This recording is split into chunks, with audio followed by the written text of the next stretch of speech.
Sıkıntı değil, bir şey olmaz abi. Bellidir mi? Çıksın abi, çıksın. Belki çıksın. Evet abi. Evet. Ha bir dakika sana atacağım, sen de ona göster. Gümüş her yerde. Bu ne oldu lan bu zaten? Dur. Tamam. Tamam. Batman Merkez Yeni Mahalle Muhtarı Bilal Bakır. Bizim buraya toplanma sebebimiz elektrik faturalarımızın çok fazla gelmesindendir. Bazı evlerin faturaları normal aylardan gelen faturaların 4-5 katı fazla geliyor. Katlamalı diye bir sistem var. 750 TL limiti aşarsak 2 kat geliyor. Biz kullandığımız kadar fatura ödemek istiyoruz. Katlamalı elektrik faturası anayasa değil ki değişmesin. Evlerimizde bu ay gelen faturaların her biri cebimizi yakmakta. Bazı ailelerin askeri ücretin altındadır faturalar, aldığı maaşlar. Bu faturalarımızdan her biri 18.974, 14.500, 11.900, 12.000, 7.700, 7.500. Buradan Enerji Tabi Kaynaklar Bakanı'na seslenmek istiyoruz. Mağduriyetimizi ve sesimizi duyurmak istiyoruz. Bu konuda yardımcı olacağına inanıyoruz. Rica ediyoruz inşallah. Gelen bu son 2-3 gündür böyle, bu ay özellikle bu ay ciddi bir fatura geldi. Önceki faturalardan daha fazla geldi. Zaten bunu halk söylemese biz bu konuda açıklama da yapmazdık. Ödemeyecek duruma kadar gelmişler. Bazıları işte avukatlara vereceğini söylüyorlar. Diğerleri de ne yapsın artık?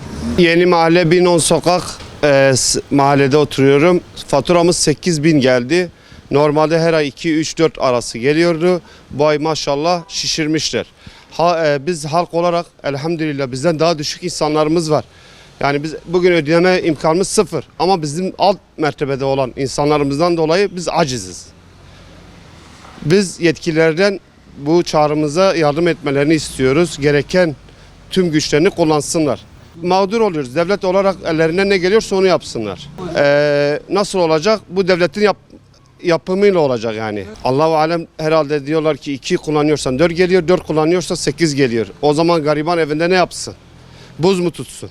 Çağrım, çözüm istiyoruz. Enerji Bakanlığı ise Enerji Bakanı, en yetkili bakan kimse Cumhurbaşkanlığı kadar da biz çağrımız onadır da. Hocam normalde bizim faturalarımız 2-3 geliyordu. Geçen ay 5 milyar 800 geldi. Yani yakmadığımız halde bu kadar gelmesi beni çok rahatsız etti. Bizim durumumuz normaldi ama durumu kötü olan insanlar bunu ödeyemez. Ödemedikleri zaman da bu sefer katlanıyor, faize giriyor. Yani bu zordur yani. Onun için yetkililerin ilgilenmesi lazım. Biz ne yakıyorsak onu ödememiz lazım. Mesela ben belirli bir limit koyuyorlar. O limiti geçtikten sonra katlanıyor. Kardeşim ben evde doğal gazım yok. Ben soba yakıyorum. Limiti aştığı zaman niçin 2 kat vereyim? Hakkım neyse onu vereyim ben. Öyle değil mi efendim? Tabi yani şimdi mesela diyorlar 100 kilovatı geçersen 2 kat oluyor. Niye kardeşim?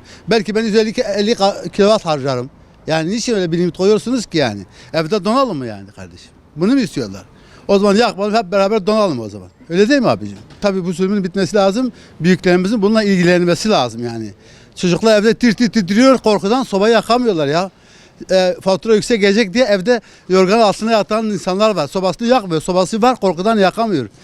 Fatura çok gelecek, ödeyemeyeceğim. Bana ceza gelecek korkusuyla yakamıyorlar. Evde donuyor çocuklar. Yazıktı, günahtı. Hasta oluyorlar, hastanelik oluyorlar. Günahtı, yazıktı yani. Buna birilerinin bakması lazım yani.